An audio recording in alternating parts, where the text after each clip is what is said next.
First of all, I like to say I love your Halloween costume. It's obvious that Halloween is not our thing. Today's a work day. Besides that, Rick, you had a great introduction.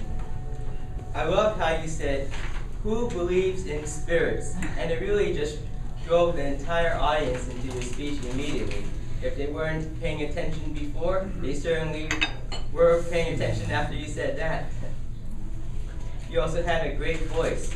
It was very audible, and I don't think anyone here would have the privilege of saying they couldn't hear what you were saying, because it was just incredibly loud, easy for us to hear. You also had an excellent story. If I had a 12-year-old brother, I would totally feel comfortable having you give him a nice bedtime story.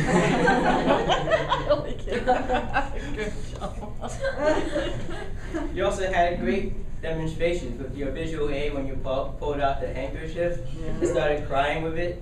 I feel like that really drew us into your speech even more.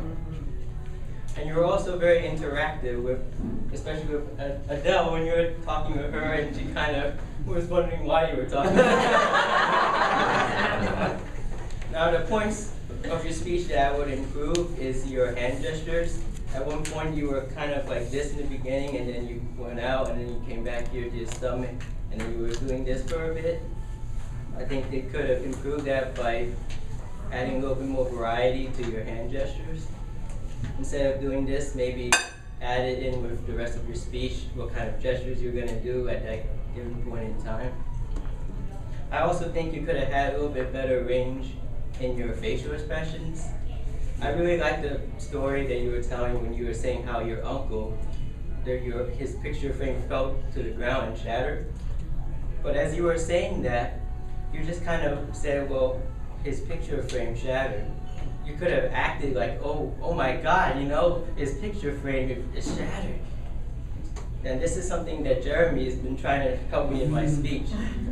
When you're happy, you have to act happy. And when you're scared, it's better to act a little bit scared. Or if you're amazed, act amazed. A little bit more variety and range in your facial expressions could definitely help your speech.